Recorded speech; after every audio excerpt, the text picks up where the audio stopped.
B'siyata d'Ishmaya, Masechet Baba Metzia Daf Nun Vav, nous commençons Daf Nun He Amud Bet, 9 lignes avant la fin, à Metiv Rav Sheshat.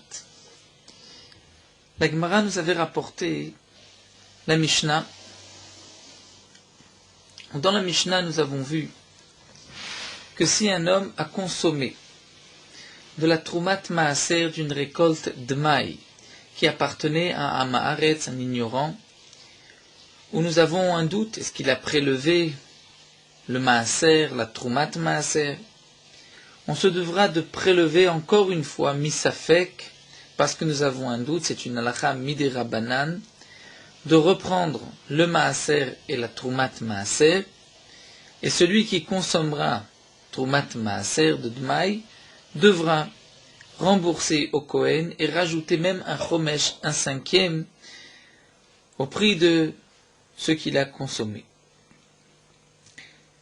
La Gemara s'était posé la question, comment se fait-il que pour Troumat Maaser shel Dmaï, bien que ce n'est qu'une halakha midei Rabbanan, celui qui va consommer un tel Maaser, pourquoi doit-il rajouter un chomesh? Est-ce que les Chachamim ont renforcé leurs paroles comme un din minatora au point de devoir rajouter un chomesh? C'était la question de Rabbi Elazar.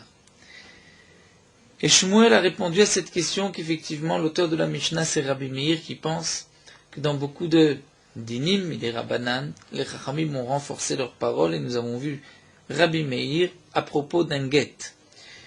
Ou si le guet n'a pas été donné d'après les conditions que les Chachamim ont exigées, l'enfant est considéré comme un mamzer. La Gemara poursuit Metiv Rav Sheshat. Rav Sheshat vient objecter. C'est marqué à propos du Maaser Sheni Mechalelim Oto Kesef al Kesef. Si c'est un Maaser Sheni d'une récolte de Dmaï, c'est-à-dire donc toujours d'un Safek, c'est Midei Rabbanan, on doit prélever. Et lorsque on prélève, donc on transfère la kedusha des fruits sur de l'argent, sur des pièces en argent, on peut transférer ensuite la kedusha de ces pièces en argent sur d'autres pièces en argent. Kesef al kesef. On peut aussi nechoshet al nechoshet, des pièces de cuivre sur des pièces de cuivre, c'est-à-dire transférer la kedusha d'une pièce à l'autre. Et kesef al nechoshet, on peut aussi transférer la kedusha d'une pièce qui était en argent sur une pièce en cuivre, et aussi nechoshet à la perote de la pièce en cuivre. On va ensuite transférer la kedusha sur des fruits, mais il faudra veyarzor vibdet à perote, ensuite transférer encore une fois la kedusha de ces fruits sur de l'argent pour pouvoir monter cet argent à Yerushalayim, divrei Rabbi Meir. Donc Rabbi Meir nous permet ici, donc pas seulement de transférer la kedusha des fruits sur de l'argent, mais même d'une pièce sur une autre, soit d'une pièce en argent sur une pièce en argent, ou d'une pièce en argent sur une pièce en cuivre, ou même donc, on reprend ensuite du cuivre sur des fruits, on peut d'après Rabbi Meir. Les Chachamim nous disent, une fois qu'on a transféré la kedusha sur des fruits, on ne va pas encore une fois transférer la kedusha sur de l'argent, on peut monter directement les fruits d'après les Chachamim. Rabbi Meir n'est pas d'accord. Rabbi Meir pense qu'il faudra transférer encore une fois la kedusha sur de l'argent, puisque dans le passouk c'est marqué Vetsarta kesev yadecha, il faut prendre l'argent dans tes mains.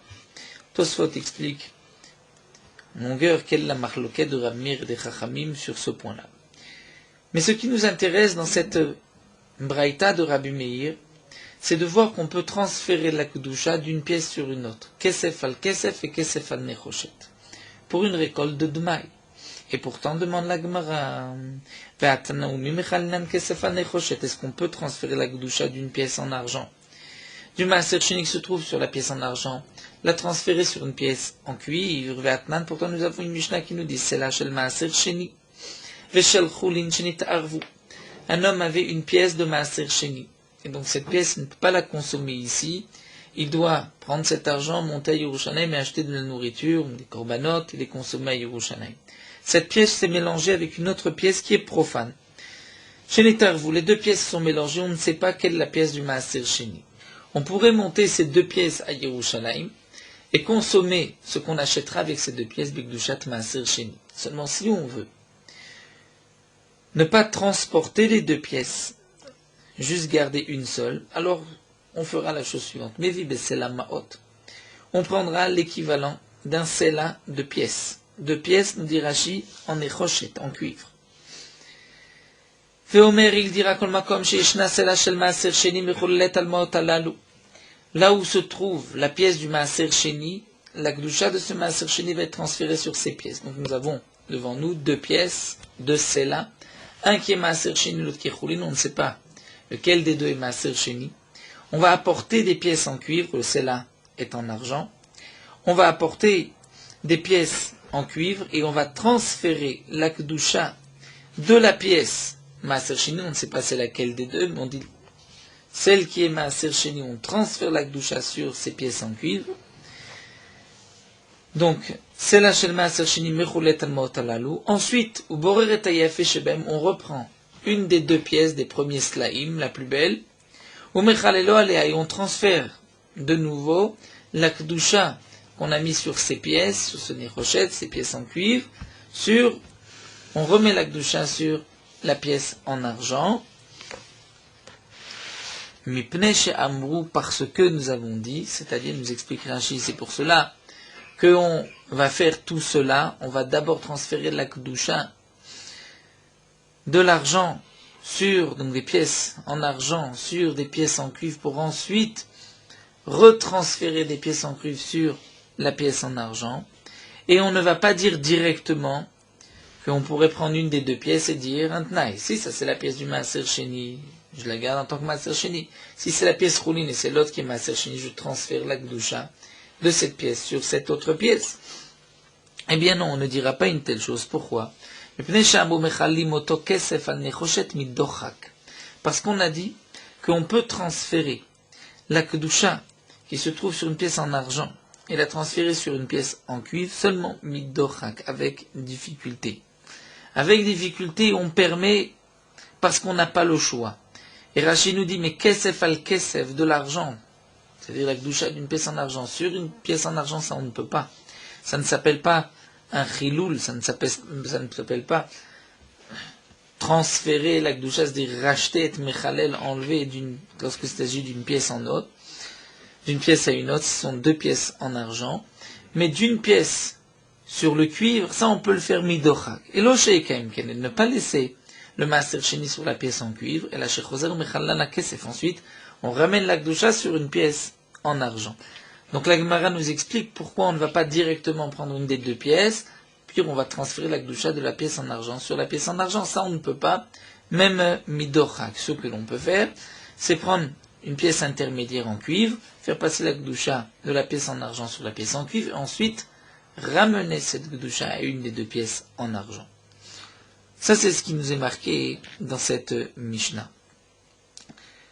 Et pour quelle raison le kesef al nechochet, on ne peut le faire que midochak, avec difficulté? Premièrement, nous dit Rashi, parce que c'est un bisayon au maaser, c'est une honte au maaser. La kedusha se trouve sur une pièce en argent, on va le faire passer sur une pièce en cuivre, et de plus, le cuivre a l'habitude de rouiller, et donc les pièces vont s'abîmer. Donc ça c'est pour le kesef al nechochet bediavad, on peut, mais kesef al kesef, même bediavad, on ne peut pas.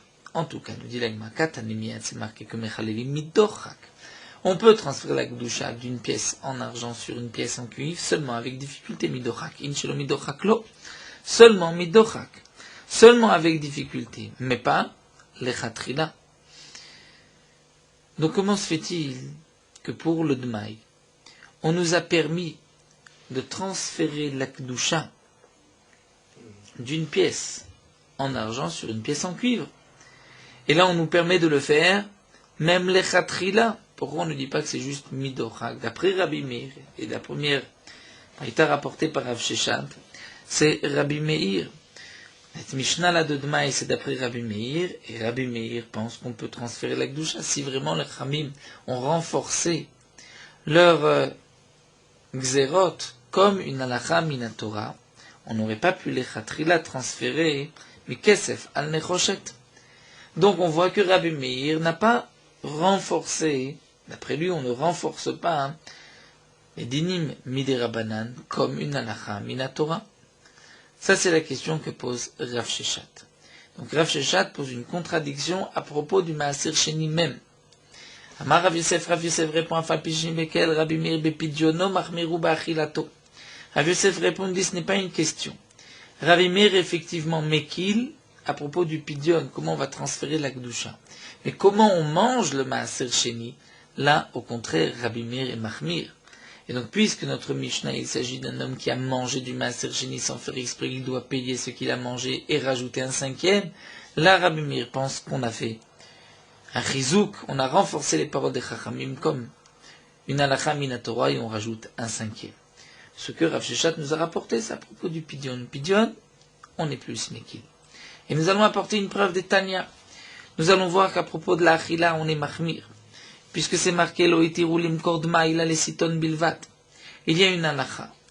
Un homme chaver. À l'époque de la Gemara, il y avait ce qu'on appelle les chaverim et les amaratzim. Le chaver, c'est un homme qui a étudié la halakha du Maaser, qui a pris sur lui l'engagement de faire attention à tous ces prélèvements. Et le chaver, lorsqu'il va vendre ce qu'il a acheté à un Maaretz, il n'a pas le droit de le vendre sans prélever le Maaser, puisque les gens pensent que lui a certainement prélevé le Maaser.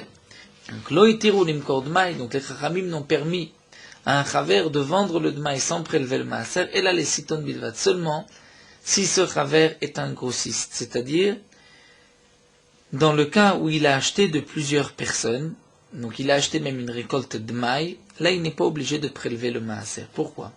Parce que ceux qui achètent de ce grossiste savent qu'étant donné qu'il achète de plusieurs personnes, donc il achète aussi de certains amaaretz, et donc ils vont, eux, prélever, ceux qui vont acheter vont prélever le maaser de par eux-mêmes. Donc le chaver, puisqu'il vend, en gros, et qu'on sait qu'il a acheté de plusieurs endroits, donc l'acheteur va prélever le maaser lui-même. Et ça, on permettra au chaver de vendre en tant que grossiste, ou balabait, mais un particulier qui a acheté d'un amaaretz, benkar ou benkar tzech laaser, c'est-à-dire que lui a l'intention de vendre en grosse quantité à plusieurs commerçants, comme un siton, ou si lui veut vendre petit à petit, dans tous les cas, il devra prélever le maaser avant de vendre. Pourquoi? Parce que celui qui achètera de ce balabaïd va penser que les fruits sont les fruits de son jardin. Et puisque c'est un chaver, ils vont se dire, il a certainement prélevé, on ne va pas prélever après lui. Et les gens risquent de manger une récolte sur laquelle on n'a pas fait tous les prélèvements, puisqu'au départ, elle venait d'un amaretz qui peut-être même lui-même n'avait pas fait ses prélèvements. Donc on voit que Rabbi Meir interdit de vendre, si ce n'est au grossiste, que lui pourra vendre sans prélever le maaser. Sinon tous les autres devront, balabait en particulier, même s'il vend à plusieurs commerçants, donc en tant que grossiste, il devra prélever le maaser. Les Chachamim disent, Echad asiton, aussi bien le grossiste, Echad balabait, ou le particulier, Mocher vesholer lechavero, il peut vendre, envoyer à son ami, Venoten lo bematana, faire un cadeau à son ami, Veno choshesh, il ne craint rien. C'est-à-dire, il ne craint pas qu'il puisse y avoir une erreur. Et Rachid nous explique, il s'agit, d'après les Chachamim, d'un grossiste ou d'un balabait qui vont vendre le mida gassa, c'est-à-dire en grosse quantité.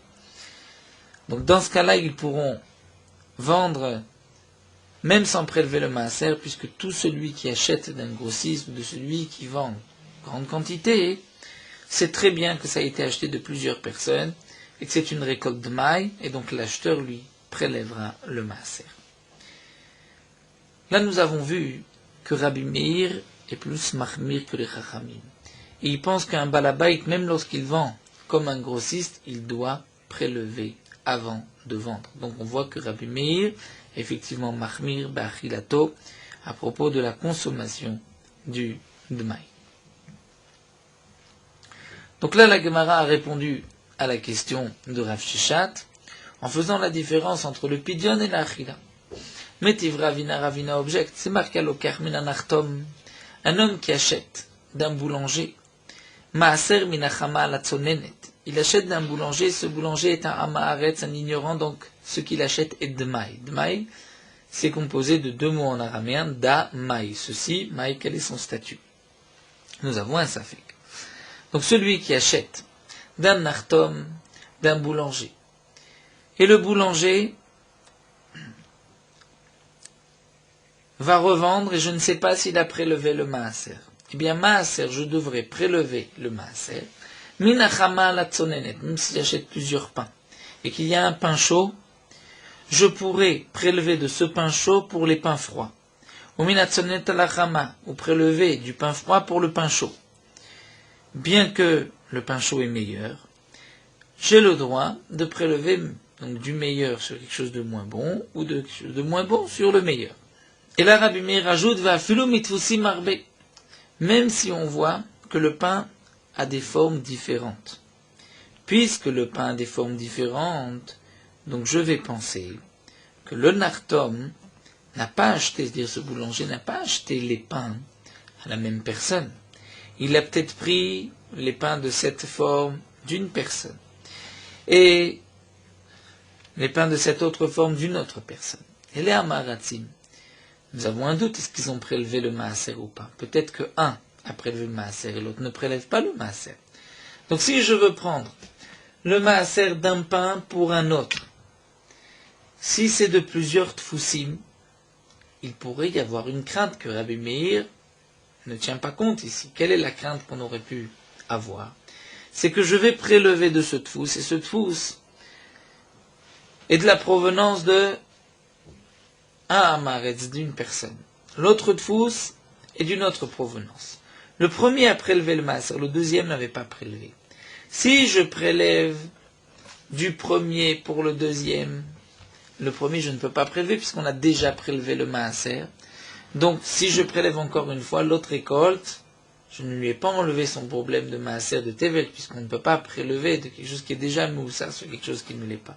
Et inversement aussi, si je prélève mina petour à la chiyuv, c'est-à-dire une récolte, ou mina chiyuv à la petour, c'est-à-dire une brute où j'ai une obligation, sur une autre où je n'ai pas d'obligation, là aussi ce n'est pas un bon maaser.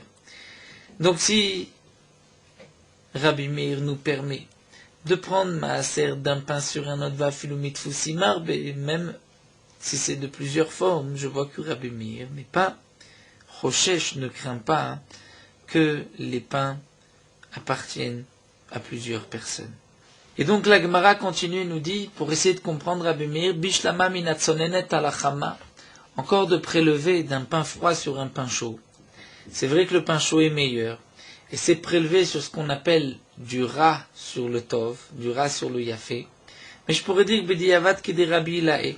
Comme a dit Rabbi Ilae, Damar Rabbi Ilae mnem le toreh minara la yafé. Rabbi Ilae a dit d'où est-ce qu'on sait que si on a même d'un même champ des fruits qui sont moins beaux que d'autres, et je veux prélever des moins beaux. Je me dis si déjà je prélève et je vais donner au Kohen, alors autant que je prenne les moins beaux.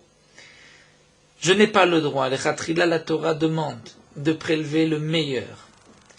Mais si j'ai prélevé le ras, là, il a fait d'où est-ce qu'on sait j'ai troumato trouma que la trouma est quand même une bonne trouma chez Neymar, parce que la Torah dit soit la frette, vous ne porterez pas de avera de faute, ben arimchem et très beau menos que vous prélèverez le meilleur de cette récolte de ce que vous devez prélever. Et de là j'apprends que si je ne prélève pas le meilleur, donc il y a une avera. Alors on dit l'agma imeno kodesh nesiatret lama, mais s'il n'y a pas de kodesh, c'est-à-dire si ce que j'ai fait n'est pas valable, alors pourquoi y a-t-il une faute? Si on parle de faute, c'est qu'en vérité, lorsqu'il a prélevé du mauvais sur le bon, c'est malgré tout une terouma, malgré tout un maaser. Donc de là on apprend, celui qui prélève de quelque chose de moins bon sur quelque chose de meilleur, la trouma est quand même valable. Donc je comprends que Rabbi Meir nous dit, pour du dmaï, tu peux prélever de quelque chose de chaud sur quelque chose de froid ou de froid sur du chaud. Bedi Avad, la trouma est quand même bonne. Elle a fait le tfousim arbe, mais Rabbi Meir nous permet de plusieurs tfousim, de plusieurs mots, donc c'est certainement de plusieurs personnes. Les roches d'Ilmat, c'est la fouchim n'arrive à la ptour. On devrait craindre que peut-être il va prélever d'un qui est chayav sur un autre qui est déjà patour, ou bien minaptour, on a déjà prélevé à la chiyuv sur un où on n'a pas encore prélevé. Et là, la trouma n'est pas valable, donc comment Rabbi Meir nous permet? Ça c'est la question que la Gemara se pose ici, c'est la question dernière que nous venons de voir de Ravina. Et Amar Abaye va reprendre toute la Souga depuis le début. Et Abaye va nous dire, Rabbi Lazar, qui avait posé la première question, comment se fait-il que dans la Mishnah, pour une Troumat Maaser qui est de Dmaï, on doit rajouter un cinquième, Shapir Kakashele, il avait posé une bonne question. Shmuel qui avait répondu, l'auteur de la Mishnah c'est Rabbi Meir, Shmuel lo Shapir Kakashele, il ne donne pas une bonne réponse. Pourquoi dit Abaye de Kashele le Rabbi Lazar Mita de Bide Shamaï? Rabbi Lazar avait une question. Comment se fait-il que sur la Trouma, où la punition pour celui qui mange la Trouma s'il n'est pas Kohen, et de Mita Bide Shamaïm, la mort par le ciel, c'est d'une certaine manière moins grave que la mort par le Beddin, lorsque le Beddin condamne à mort, dans les graduations de la gravité de la Avera. La Avera la plus grave, c'est celle qui est punie par Mita de Beddin. Donc Rabbi Lazar lui avait posé une question sur Mita Bide Shamaïm, sur la Trouma, comment se fait-il que les Chachamim sur le Dmaï ont fait un chizouk à leurs paroles. Ou Shmuel avait répondu, c'est Rabbi Meir, comme on l'a vu à propos de Get, mais Get c'est Mita de Beddin, une femme échétige, qui n'est pas divorcée, qui se remarie, il y a un chiyuv Mita par le Beddin. Donc si là-bas, on voit que les Chachamim ont renforcé leurs paroles pour dire que l'enfant est mamzer, dilma, shani Mita de Beddin lechamires, parce que la Mita de Beddin est plus ramour. Donc la réponse de Shmuel n'était pas tout à fait bonne, dit Abaye. Rav Sheshat, qui a posé une question, qui a dit, mais on voit, à propos du chiloul de Maaser Sheni, que pour le Dmaï on est Mekil, lo Shapir Kamotiv, il ne pose pas de bonne question. Pourquoi des Kamri ou Mita? Eux ont parlé d'un cas de Mita. Même d'après Shmuel, qui compare Mita de Beddin et Mita de Bide Shamaïm, mais on parle de Mita. Au motif Rav Sheshat lave. Et Rav Sheshat, quelle est sa question d'un lave? C'est-à-dire, dirtiv, comme dit la Torah, le Torah l'echol b'sharecha, c'est-à-dire une récolte, si on a prélevé le Maaser Sheni, et qu'on n'a pas transféré la Kedusha du Maaser Sheni, ça ne s'est pas fait comme il fallait, c'est qu'un lave de la Torah si on le mange en dehors de Yerushalayim. Donc Rav Sheshat a posé une question en disant, mais voici que dans le Dmaï, pour le Chiloul, Rabbi Meir n'a pas été Mahmir. Là-bas ce n'est qu'un lave, il n'est pas Mahmir, peut-être qu'il est Mahmir que dans le Din, concernant la Mita. On continue, le Maï démotive Rav Sheshat. Et donc, même si on garde la question de Rav Sheshat, qu'il y avait une question à propos de ce lave, comment se fait-il qu'on n'a pas été Mahmir? Eh bien, Rav Yosef Shapir Kameshan, la réponse de Rav Yosef qui était que Rav Meir est Mekil dans le Pidjan, mais les Mahmir dans la Chila, en tout cas sa réponse était juste. Mais termina Baye la Ravina, qui vient de poser une question à propos du boulanger, ou d'après Rav Meir on peut prélever mitfusim arbe, alors je dirais à Ravina, a des motifs minartom, au lieu de poser la question du boulanger, les saïs, les mi-paltar, tu devrais apporter au contraire une preuve à Rabbi Meir du din du paltar. Le paltar c'est comme le grossiste, mais concernant le pain d'Etnan, comme c'est marqué à l'Okermena paltar, maaser min kol tfus vetfus divrei Rabbi Meir.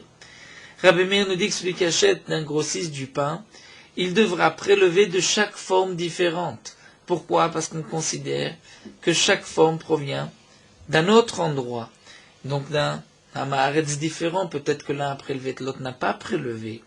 Donc tu vois que Rabbi Meir, à propos du paltar, au contraire, dit qu'on prélève de chacun, donc il est mahmir Rabbi Meir.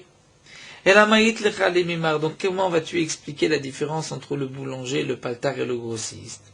Tu vas dire que paltar mitret la tegavrezavin, que le paltar lui achète de 2-3 personnes. Donc c'est pour cela que je ne peux pas prélever d'un tfous sur un autre, parce que je crains que cette forme vienne d'une personne et l'autre forme d'une autre. Mais Nartom namem echad gavra uzavin, nous dit la Gemara, le Nartom, lui, prélève mechad gavra uzavin, lui le Nartom, le boulanger, achète d'une seule personne. C'est vrai qu'il fait parfois lui-même différentes fousses, différentes formes, mais en vérité ça vient du même endroit. Et donc c'est pour cela que Rabbi Meir avait permis de prélever d'un endroit sur un autre, c'est-à-dire d'une forme sur une autre, puisqu'il ne craignait pas que ceci vienne de 2 endroits différents. Donc Abaye répond entre autres à la question de Ravina en disant le Nartom peut avoir acheté d'une seule personne, bien qu'il y ait pourtant différentes foussines, différentes formes. Et on termine la souga avec Rava qui reprend et qui dit non, à marche Moël Shapir Kameshanele. Shem Mita Baolam. Rava n'est pas tout à fait d'accord avec Abaye. Il dit que sur la première question qui était la question de Rabbi Lazare. Comment se fait-il que pour celui qui mange Troumat Maaser, de demain il doit rajouter un cinquième? Est-ce que les Khamim ont fait un chizouk, ont renforcé leurs paroles? Eh bien, nous dit Rabba, la réponse de Shmuel était juste. Shmuel a rapporté une preuve du guet, c'est juste parce que on ne regarde pas si c'est Mitat Bedin ou Mitat Bedé Shamaim, on dit Shem Mita. La Avera est suffisamment grave, étant donné que la punition est la mort, que ce soit la mort par le ciel, la mort par le Bedin. Et donc Shmuel avait bien répondu en disant que l'auteur c'est Rabbi Meir. Voilà, nous avons terminé cette sougya concernant le Maaser Sheni. Et nous allons enchaîner sur une nouvelle sougya. On reprend le dinim de Ona'a. La Mishnah nous enseigne le Dvarim Shen Lahem Ona'a. Voici les choses sur lesquelles il n'y a pas de Ona'a. C'est-à-dire que si on a vendu plus cher ou moins cher que le prix, il n'y a pas de din de Ona'a, on ne réclamera pas la différence. Avadim, les esclaves, Ashtarot. Un shtar, c'est-à-dire un shtar, lorsqu'on voit un shtar sur lequel c'est marqué un tel a prêté un tel. Donc vendre le shtar, c'est-à-dire, si c'est marqué qu'un tel m'a emprunté de l'argent et que je vends ce shtar, celui qui aura acheté le shtar pourra récupérer lui cet argent. Dans certains cas, dire si j'ai besoin d'argent tout de suite, et que la date du shtar n'est que dans plusieurs semaines, je peux entre-temps vendre le shtar, bien sûr moins cher que son prix, étant donné que ce n'est pas immédiat, et prendre donc de l'argent immédiatement. Ou à karkaot ou un terrain. Un terrain, il n'y a pas non plus de ona'a, vaeg des shot, et pour tout ce qui a été offert au Beth Amikdash et que le Gizbar va revendre, ou celui qui a vendu son korban ola, si le korban ola a eu un défaut, il ne peut plus le sacrifier en tant que korban. Donc là, il n'y a pas de dinim de ona'a pour ces quatre choses mentionnées dans la Mishnah. Il n'y a pas non plus, comme nous allons le voir, c'est-à-dire, comme nous explique Rashi, ceci n'a été mentionné que pour Ekdeshot, puisque Kemed Arba Vechamisha, c'est seulement pour les bêtes. Donc il n'y a pas de kefel si un homme a volé un esclave, un shtar ou un terrain. Il n'y a pas non plus de Tashlume Arba Vechamisha pour tout celui qui aura volé ce qui appartenait au Ekdesh. Ça, on l'apprend de Psukim. Donc, ce qui appartenait au Ekdesh comme étant Shor Vese, un taureau ou un agneau. Shomer Chinam eno nishba veno sesachar eno meshalem. Si on avait confié Avadim, Shtarot ou Karkaot, au Ekdeshot, un Shomer Chinam, un gardien gratuit, il ne va pas jurer. C'est-à-dire qu'il n'a pas besoin de jurer qu'il n'a pas négligé la surveillance. Le Nosé Sachar ne paye pas même si ça a été volé. Étant donné que dans tous ces cas-là, tout ce qui est rapporté ici est exclu des dinim de la Torah de Shomer Chinam, Shomer Sachar, et nous l'apprendrons de Psukim dans la Gemara.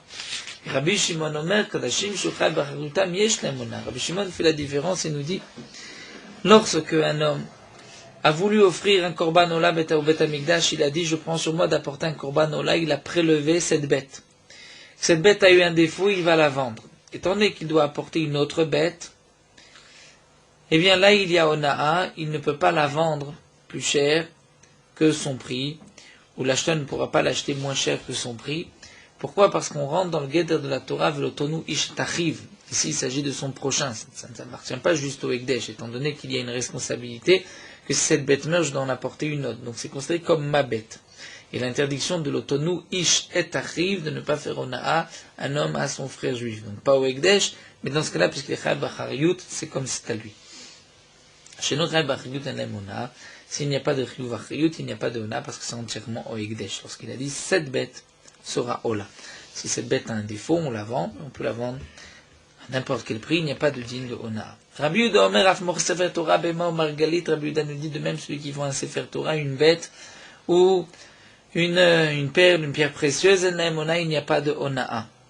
Et nous verrons pourquoi dans la Gemara, Amroulo, nous avons répondu, le Amrou il a été loup. Il n'a été dit que ce qui a été mentionné au début de la Mishnah. Il serait bon de rapporter juste une halakha qui n'est pas connue de tous. C'est que dans le din de Karkaot, où il n'y a pas de ona'a, donc théoriquement on pourrait vendre un terrain, une maison à n'importe quel prix, Malgré tout, certains Rishonim pensent qu'il n'y a pas de din ona'a, c'est-à-dire de réclamation, si on a vendu plus cher que son prix, mais il y a un issour ona'a, c'est-à-dire une interdiction de vendre plus cher que son prix. Donc ceci peut se trouver à propos d'un homme qui veut acheter un terrain, veut acheter une maison, et qui ne connaît pas les prix du marché. Il fait confiance à une autre personne, et il lui demande: est-ce que tu peux acheter pour moi une maison? Celui qui vendra la maison fera attention de ne pas vendre la maison plus cher que son prix en exagérant, sachant que de toute manière l'autre ne connaît pas le prix du quartier, puisqu'il y a malgré tout un issour ona, une interdiction de ona, même si cette ona ne pourra pas être réclamée par la suite. Alors la Gemara va chercher la source de ce que nous venons d'apprendre. Menan et Muledo, est-ce qu'on sait qu'il n'y a pas de ona pour avadim, karkaot, shtarot et ekdeshot? De Tanu Rabban, voici une braïta qui nous dit: Vechitim kerum karlamitecha, la Torah nous dit, lorsque tu vas vendre un objet, une vente à ton prochain, okanom miyad amitera, où tu vas acheter de la main de ton prochain. Que signifie okanom miyad amitera, de la main? Davar anikne miyad leyad. C'est la suite du pasuk, c'est altonu jetariv, qu'il n'y ait pas de ona'a, un homme vis-à-vis de son frère. C'est-à-dire de ne pas vendre ou acheter moins cher que son prix. Mais puisque c'est marqué miyad, on apprend davar anikne miyad leyad. Ce qui s'achète, qui se donne d'une main à l'autre. Donc c'est un objet métaltel, mobile. On exclut les terrains qui ne bougent pas. Donc ce n'est pas miyad leyad, ça ne peut pas se donner de main en main. Yatsu avadim, on exclut les esclaves, chez les karkaot, bien qu'un esclave peut se donner de main en main, mais la Torah le compare tout le temps aux karkaot, au terrain. On l'apprend d'un pasuk, nous dit Rashi, vit machaltem otam, achouza, la Gemara la Sugia dans Masechet Kiddushin. Et Yatsu shtarot, et on exclut les shtarot. Donc de près d'irtiv, parce que c'est marqué vitim keru mimkar. Mimkar, c'est-à-dire chez gufo machou et gufo kanui. Que le bien lui-même, si on peut traduire le mot son corps, c'est-à-dire lui-même, est vendu, lui-même on l'achète, alors que Yatsu shtarot, chez gufan machou et gufan kanui. Dans un shtar, ce n'est pas le prix du papier qu'on achète, mais c'est ce qui est marqué dans le papier. Mais le papier en lui-même ne vaut pas autant. Venan on dit, mais là les raaya, le shtar lui, n'est là que pour les raaya comme preuve qu'il y a eu un prêt. Mais kanamou, et de là on a dit, amoucher shtarotav les bossem, yesh lemona, qu'effectivement si un homme va vendre son shtar, mais les bossem, il ne pas le vendre pour ce qui est marqué dans le shtar, mais pour l'utiliser pour conserver, garder des parfums, puisque là il vend le papier, yesh lemona, il y a une ona. Il demande à l'agma, mais pshita, c'est évident, puisque là on ne vend pas ce qui est marqué dans le shtar, mais le papier. L'agma répond: on voulait exclure la fouké midi Rav Kana d'Amar et Nona les proutot. Comme nous l'avons vu auparavant, Rav Kana pense qu'il n'y a pas de ona'a pour des petites sommes, lorsque c'est moins qu'un issa. Donc kamashmalan et shona les proutot. Kamashman, c'est dire il y a ona'a les proutot. Donc là, de ce pasouk, okano miyad amitecha, où la Torah nous dit par la suite qu'il y a un issour ona'a, on apprend que c'est seulement ce qui se donne miyad leyad, on exclut le karka, le terrain, l'esclave qui est comme le terrain, et les shtarot qui n'est pas gufo mamon. Pour Ekdeshot, ce qui appartient au Beth Amikdash, à la Torah a dit, un homme, son frère, Achiv et le Ekdesh, son frère et pas le Ekdesh. Matkifla Rabba Bar Mamal. Rabba Bar Mamal vient objecter. Kol echad ichtiv yado, yado mamash. Ou est-ce que vraiment chaque fois que la Torah dit yado, il faut traduire par sa main, sa main? Ela me'ata, comment va-t-on expliquer le pasuk à propos de Sichon d'Irtiv? Vaikach et kol arzo miyado, Sichon, qui a pris les terrains du roi de Moab, la Torah dit, il a pris Kol Artso, toute sa terre miyado de sa main. Est-ce qu'il a pris le terrain de sa main? Est-ce qu'on va dire aussi que toute sa terre se trouvait dans sa main et lui il l'a pris de sa main? Et là, comment tu vas traduire miyado? La mirshuto de son domaine, donc peut-être que là aussi, lorsque la Torah dit Ukano miyada mitecha, c'est du réchou du domaine, donc peut-être même un terrain. Comment on peut exclure de yado ce qui n'est pas mobile? Alors la Gemara reprend et nous dit, on va aller dans le sens inverse. Tu penses que lorsque la Torah dit yado, ce n'est pas vraiment yado, c'est de son domaine? Vatania, pourtant nous avons une braïta himmatse timatse biyado. À propos de celui qui a volé, la Torah d'ici, on trouve dans sa main ce qu'il a volé, il paiera le double kefel. Et nous avons vu un liel, la yado, je n'ai que, si on trouve dans sa main, megago, chatsero, vekarfifo, si on trouve sur son toit, dans sa cour ou dans son enclos, minaïm, que si c'est dans son domaine, il est aussi chayiv, il paiera le kefel, Talmudement la Torah dit matse, si tu as trouvé, c'est-à-dire mikol makom, là où tu trouves. Et donc, nous dit l'agmatama de katavrachmanaim matzeti matse, c'est parce que la Torah a rajouté ces deux mots, ce double langage imi matzeti matse, qu'on va dire que c'est même dans son domaine à l'avachim, mais sinon, puisque la Torah a marqué beyado, avamina kolecha de katav c'est yado mamash, c'est vraiment sa main. Donc tu vois au contraire que yado c'est sa main, c'est pas son domaine. C'est vrai que nous avons maintenant une contradiction. La Gemara expliquera par la suite. Mais en tout cas, nous allons emporter encore une preuve que Yado, c'est toujours Yado Mamash. Et donc, ce qui est mobile, tout. Tanya, c'est marqué, on met dans une braïta, à propos d'un guet, Venatan Beyada, on donnera le guet à sa femme dans sa main. En liela yada, je n'ai que dans la main, gaga, chatzera vekarvifa, si l'homme donne le guet à sa femme sur un toit, sur sa cour, ou sur l'enclos de la famille Naïm, est-ce qu'on sait qu'elle migouresh, Venatan, mikol makom, la Torah dit Venatan. Venatan, c'est-à-dire, qu'est-ce qu'on voit de Venatan? Rachid nous dit, puisque c'est pas marqué ou biyada yitnenu, qui le donnera dans sa main, c'est marqué Venatan beyada. On apprend Venatan qui va le poser dans n'importe quel endroit. Donc, Tam Venatan, c'est parce que la Torah a marqué sous cette forme Venatan, qu'on va dire même dans son domaine. À on aurait dit Yado Mamash, que lorsque la Torah dit Yado, c'est vraiment sa main. Donc, tu vois, que Yado, c'est la main, c'est-à-dire ce qui se donne de main en main. C'est métaltel et pas un terrain. Donc c'est vrai que nous avons une question sur Vaikar et Kol Artso mi Yado, où il a pris toute sa terre de sa main. Elle a reprend l'agma. Kol Yado Yado Mamashu. Quand la Torah dit Yado, c'est vraiment Yado, et donc c'est tout ce qui est métaltel. Alors dans Sichon, Shane Atam de Kalem Marachi. Là-bas on n'a pas le choix, on est obligé de dire que c'est Mirshuto de son domaine, parce que toute sa terre n'est pas dans sa main. Donc ça fait exception. La Gemara continue. Ba'e Rabbi Zira. Rabbi Zira se pose la question, est-ce que Srirut yesh lo ona ou en lo onaa? Est-ce que Srirut, pour une location, est-ce qu'il y a une onaa ou c'est seulement lorsqu'il s'agit d'une vente? Est-ce que Mimkar Amar la Torah dit Vechitim Keru Mimkar la Mitecha? Donc lorsque vous allez vendre une Mechira, aval lo Srirut, mais pas une location, Odilmo, peut-être lo Shena, il n'y a pas de différence. Amarle Abaye répond Mimkar Leolam. Est-ce que la Torah emploie le terme de Mimkar Leolam, vendu à jamais? La Torah a dit Mimkar. Eh bien, Abaye nous dit que même une srirut, c'est une vente pour un jour. Mimkar Stam active, Hainame Beyome Mechirahi. Et là aussi, pour le jour, c'est Mechirahi. Pour ce jour-là, c'est une Mechira. Donc ça rentre dans le Geder de Mimkar la Mitram Timkeru Mimkar, et donc il y a Ona. Bae Rava se pose une autre question. Chitim bezaran bekarka maou. Nous avons vu qu'à propos d'un terrain, il n'y a pas de ona, mais à propos de ce qui est mobile, qui se déplace, il y a ona. Du blé qu'on a semé dans un terrain. Maou, yesh la emona ou en la emona. Est-ce qu'il y a une ona ou pas?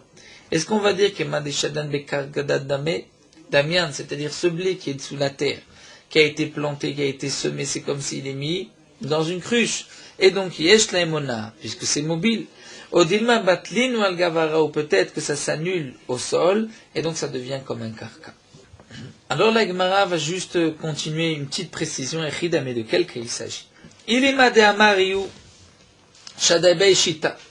Si on parle du cas d'un homme qui dit à son ami, Shadae bashita, j'ai semé dans cet endroit-là l'équivalent de 6 CA. Va tous saadé, des témoins sont venus dire, va amre delo shadebe la chamisha, qui n'en a semé que 5. Donc là, il y a une onaa de shtou d'un 6e. Si c'est dans ce cas-là que tu te poses la question, est-ce que le blé s'est annulé au sol et qu'il n'y a pas d'ona, c'est un karka ou pas? Là, de toutes les manières, je te dirais, va amar rava, kodavar shebemida veshebemishkal veshebeminyan, toute chose qui est mida, mesuré, mishkal, pesé, beminyan, compté, fais-le parod mirdeona choser, même moins qu'ona, on est choser. Et donc, dans ce cas-là, c'est sûr qu'il y a une ona. Pourquoi? Parce que ça a été compté. Comme nous dit Rashi, Mekar Ta'out, c'est une erreur. Il lui a dit, je veux tant. Donc, puisque c'est un Mekar Ta'out, même si on dit que le blé s'est annulé au sol, c'est vrai que, nous dit Rashi, le din de Ona'a n'existe pas dans un karka, dans un terrain, mais malgré tout, le Mekar Ta'out, c'est-à-dire une erreur dans la vente, là, ce n'est pas exclu du din du karka. Donc, ce ne peut pas être dans ce cas-là. Donc, dans quel cas on pose la question? Et là, dans le cas où l'un dit, tu sais, j'ai semé Kedebaïla, ce que le terrain a besoin. Et en vérité, il s'avère qu'il n'avait pas semé ce que le terrain avait besoin. Et donc là, nous dit Rashi, c'est une évaluation. Combien le terrain a besoin. Là, il peut y avoir une ona'a. Donc, est-ce que yesh la ona'a ou en la ona'a? Est-ce qu'on va dire, on reprend la question, c'est comme si c'est jeté, posé dans une cruche, dans un récipient, et il y a ona'a, odima batlin wagavara, ou bien ça s'annule au sol. Autre question, toujours à propos de ce blé qu'on a semé dans le sol. Est-ce que nishbaim alem, nishbaim alem? Est-ce qu'il y a un digne de Shuvwa? Par exemple, dans Modé Mixatatana, l'un dit, on a fixé ensemble que tu vas me semer 6 CA, les 6 que je t'ai donnés, mais tu n'en as semé que 5. Et lui dit non. Donc il lui réclame 1, l'autre dit non, je l'ai semé 5 et demi, je dois juste 1 demi. Modé Mixatatana, est-ce qu'il jure ou pas? Est-ce qu'on va dire que c'est comme si le blé se trouve dans un récipient et on va jurer sur ce blé. Odima batlinoa gavara, ou peut-être que ça s'annule au sol. On ne jure pas puisqu'on ne jure pas sur des karkaot. Troisième question, toujours à propos de ce blé. Omer matiran ou un Omer matiram? Est-ce que le Omer va les permettre? N'oublions pas que toute récolte doit être permise par cette offrande du Omer, du deuxième jour de Pessah. Toute la nouvelle récolte, tout ce qui a poussé doit être permis par le Homer. Avant le Homer, on ne peut pas le consommer. Une fois que le Homer a été offert au Beth Amikdash, ou aujourd'hui, lorsque arrive le deuxième jour de Pessah, on pourra consommer la nouvelle récolte.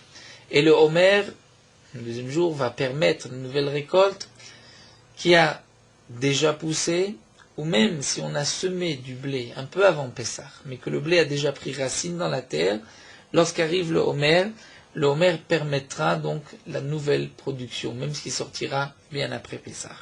Donc la question de la Gemara ici est de savoir ce blé qui a été semé, est-ce que le Homer va le permettre? Parce que si ce blé était à l'extérieur, il aurait été permis par le Homer ou pas? Et demande à Gemara Echidame, mais de quel cas il s'agit? Des hachrouches ou bien des lo hachrouches? Les hachrouches, si le blé a pris racine tanina, on l'a enseigné. Et des lo hachrouches, s'il n'a pas pris racine tanina, on a enseigné que non, des tnan. Et mishrishu kodem le Homer, Homer matiram, si le blé a pris racine avant le Homer lui permettra. Vim la vasuri matchavo Homer abba, et sinon, seront interdits jusqu'au prochain Homer. Donc, dans quel cas la question se pose? La Gemara répond, l'otricha de chatzdinu, vezarinu kodem le Homer. On parle dans le cas où ce blé n'avait pas été permis par le Homer dernier. C'était une récolte chadash. On a récolté ce blé, on l'a semé avant le Homer. Et donc la question était la suivante. Va télé Homer vechalif lavé.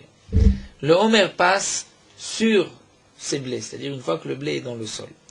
Velo ashrush kodem le Homer. Et ce blé n'a pas pris racine avant le Homer. Là, la question est de savoir, Maoule minkat ou mechal menavé. Est-ce que je pourrais ensuite ouvrir le sol et manger, ouvrir, creuser et manger de ce blé? Et Rashi précise bien, pour ce qui va pousser de ce blé qui a été semé, là c'est sûr que la question ne se pose pas, parce que même si le Homer de l'année dernière avait permis ces zraïm, une fois que je l'ai semé, ce qui poussera sera interdit, puisqu'il n'y a pas eu de hachracha de racines, sera interdit jusqu'au Homer prochain. Mais la question c'est sur ce blé même. Si je creuse et que je le reprends, quel est le din? Est-ce que le Homer l'a permis? Est-ce que je vais dire que man de shadan bekadadame? C'est comme si le blé se trouvait dans un récipient, une cruche vicharino, Homer, et donc le Homer l'a permis.